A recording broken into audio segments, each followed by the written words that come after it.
Having a little fun with a macro photography project is our topic today on Luminar Coffee Break. Let's see what we can accomplish in 10 minutes or less, starting now.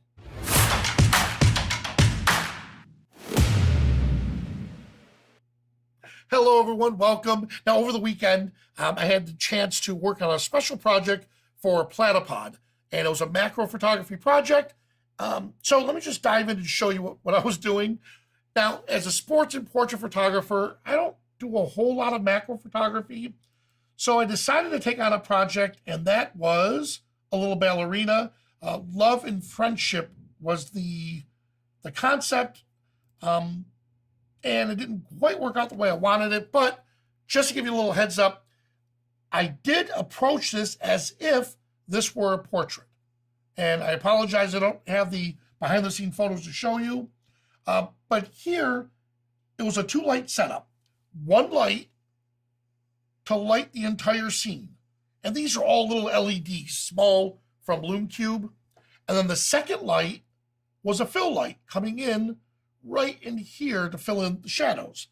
After experimenting with different ways of lighting this, I realized, and different color backgrounds, white was the way to go. So let me get to the bottom, and I'll show you down here. So here's what we had to start with right here. All right?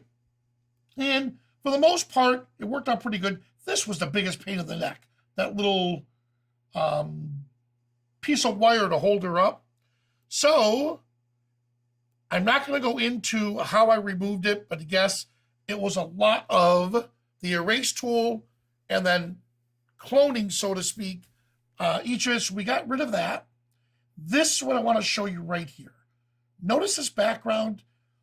By using the gray or the white, an overlay is going to make this look incredible, but I want it to be even. So let's jump over here to my edit tab.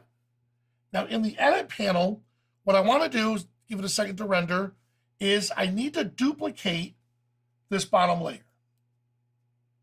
So now that we have a copy of the bottom layer, there we go. What I want to do is I just want this section over here. So I'm going to take this ballerina, and let's move her off to the side so I know she's not going to interfere with what we're about to do. Now I'm going to drag the daylights out of this. There we go. And then flip it. Now that I flipped it, I'm going to drag it into place. Right about there. And this is the only section I want. So let's come over here. I'm dealing with this layer. We're on the top layer only. Let's make a mask. And I'm going to brush in the mask.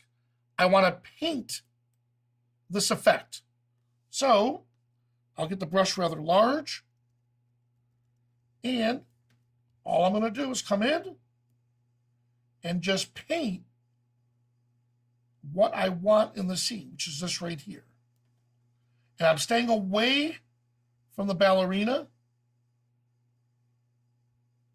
And if I do end up coming, well, here, I'll do this. If I do hit areas like that I don't want, the bottom looks great, top not so much, I'll come over to erase, but this time I'll play a little dance, no pun intended, by lowering the strength. And then, so I lower the strength of the brush, and I'm going to gradually paint back in the pieces that I need.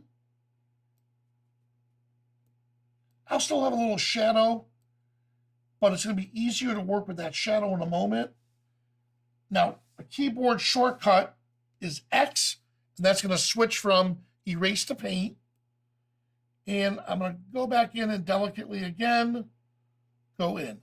Now, I know a lot of the advanced Luminar members here that are watching on Insiders, I know you're thinking, why didn't we use under the brush? I could use Mask AI. I did this, but remember Mask AI you know, this is a very tricky situation here. It's not recognizing that this is a figurine. So in this case here, that part didn't work for me, which is fine. So I got what I needed here. Now this is a good starting point for what I need. However, what I'm going to have to do is once I get to this point, since we can't merge these two layers together yet, keyword, we can't merge them yet. So that's going to force me into exporting it, and I'll save it into my folder as a different image. So now that I did that, so I got what I needed. It's going to make it flat. I chose to save it as a TIFF. So let's come down here, and I put it in my TIFFs folder here. Let's see if this is the one. I'll hover over it, double check, ballerina starting point. Yep, that's the one. All right, so this is what we ended up with. So there's that TIFF that we started with. And let me just double check to verify. Yep, that's not the one we're going to work with. What I want is, let's see. Yep, it's this one right here. I forgot that I did all this special stuff to it.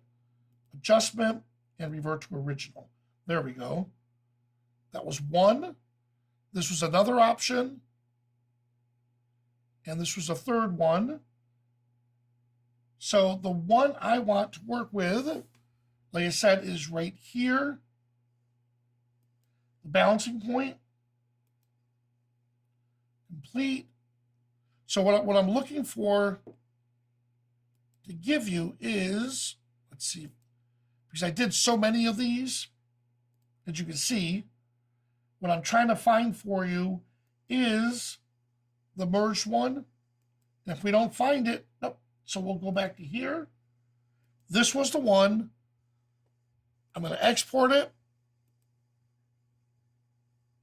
because I want to merge those two layers. I am going to make it as a JPEG instead for this one. Starting point, so I don't get confused, let's just call it ballerina dash version 5. All right. So, and I want to put it back over here. So I'm going to find the actual folder that I'm working with. So this part here is a good lesson to show you that when you're dealing with a project, man, these files can get uncontrollable. So let me do a real quick organizing. Here's platypod, ballerina. I'm going to create a new folder, and let's call this assets.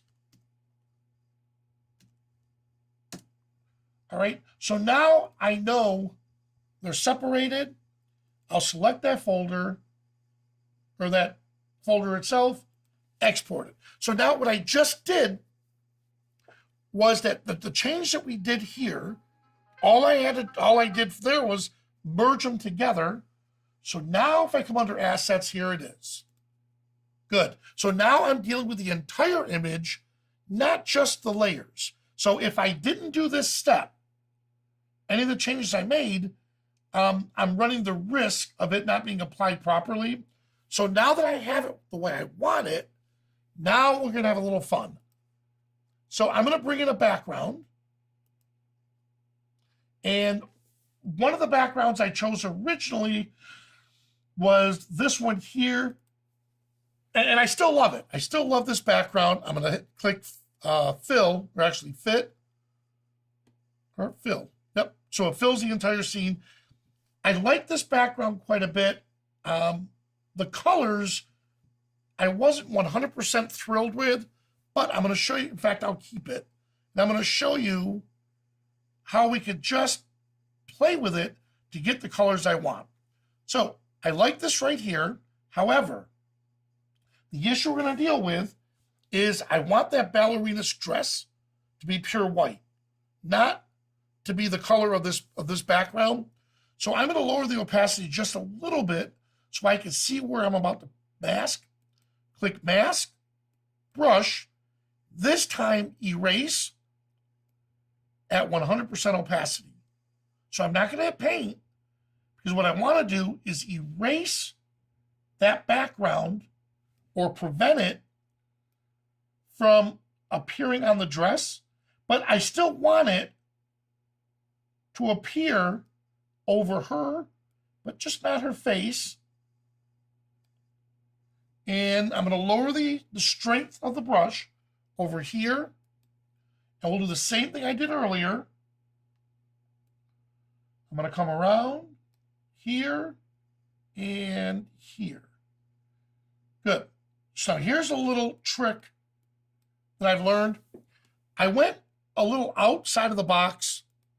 So if I were to put this to 100%, you could see I didn't get everything that I wanted to, and that's okay, because I'm going to bring it down right about to here, and I don't have to be, erase again, I don't have to be as precise on the masking, because I just want it to kind of appear over her and blend. So notice we don't see any white halos or anything around her, because we're dancing between strength and the opacity of that actual layer mask. All right, so this looks good. Let's see if we can make it just a little bit darker. Not right about, yeah, right about here. I'm going to keep it. And I can always go back. If I'm noticing areas like in here are not as well defined, I can just go back and play that little dance that I showed you. Now, I normally don't ever say dance. I think by looking at this, it subconsciously is having me say the word dance. X, I'm bouncing back and forth. I want to paint in between. All right, there we have it. So now I have it set. Not going to go any further with it. However, I'm still on this layer. Well, we don't like that particular color for this scene. So instead, I don't want to mess with the ballerina. Let's come down here to tone. And let's see if we could do something with changing it. Oh, okay. So in my mind, I'm gonna go between shadows and highlights. In my mind, I'm thinking more of a pinkish, like this. Okay, that looks good. All right, I like how that looks. Good, we have it. Let's go back up to the layers. Now, notice these areas here are not perfect. By changing the colors, it showed it, which is fine. So let's go back to paint, lower the strength again. And now I'm just going to brush over where it blends in just a little bit better without sacrificing it. There we go. Look at that. Oh, I like that much better. All right, so far, boring to a little more interesting. Now, we can leave it at this point. So at this point, we can say, oh, we're done. Or, based on one of the other sessions we did last week, let's take it even further. Now, here is a splatter effect. Just by clicking the plus icon, I can search my hard drive for any of my PNGs that I wanted.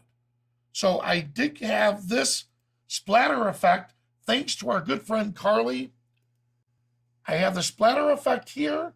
I want to apply it. And look, here it is on top of her. And I could take that effect to 0, or based on how much of the background I want to apply, just gradually bring it out. If I want a pure white background, where it looks like that's just a painted effect. That's one. Or I can just dial it back and have it right about there. All right. I actually like this. In fact, I'm going to go just a little, let's see, a little bit more right about here. Great. All right, so I have that set. Now, let's export it to folder. And I'm staying inside my, right here, inside the main folder that we're dealing with. This was complete, final, assets. Normally, I would put it into complete, but because I did so many of in fact, you know what? I will put it under complete, but I'm going to change and add a new subfolder.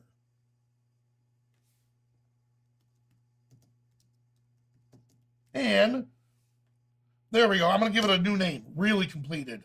All right, because I've done so many of these completed as getting ready for this tutorial, that is totally filled up. So there it is. And by the way, I would, if I were being serious, I would just do version numbers, version 5, version 1, whatever it is. Since I put it in that new folder, I know exactly where it's going to be. And there's my export. Give it a second. And it's going to render and put it into that folder. And there it is. So now if I come over and I click on complete, notice the folder I created, it's automatically there. And there's that image. Now we have it set. I can do further adjustments to this if I need to. You know, I can go to edit. Let's say structure. See, I can bring out the structure. Well, that's a little harsh. Yeah, structure's a little too. Yeah, I'm not liking the way the structure looks on this. Let's check out enhance. Yeah, oh, I like that. Okay. So I can continue with the edits once I make that change. And if I like it, great. If I don't, revert it back to the original here, and I have a good place or a good starting point to go with from here. All right. Well, guys, thank you so much for joining us. Again, this was just a fun project. And as you could tell earlier, let me share my desktop again. I took about 175 images to where I just experimented with it. There it is for the platypod, and me to the top.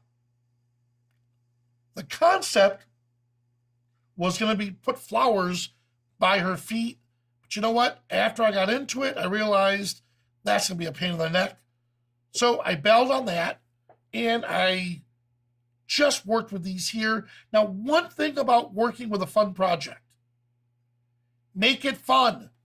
In my case, getting that stinking ballerina to stand up, it was a nightmare. So I had to rig it and do something like that. I did try the traditional fishing line where it was invisible and trying to hang it. Nope, she kept flipping all over the place. Didn't do it. I wasn't having fun doing the project. I felt myself getting, I just walked away. Left it, walked away, got my mind set.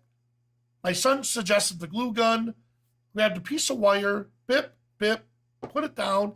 And at that point, I wanted all of it perfect in camera. I wanted it perfect, and I thought, nope, we're not going to do that because there's too many variables involved. So I might as well make the best of it and then teach a lesson on how to remove stuff like that. Once I got happy again, and I found that happy moment place, then I started having a lot of fun with the actual shoot.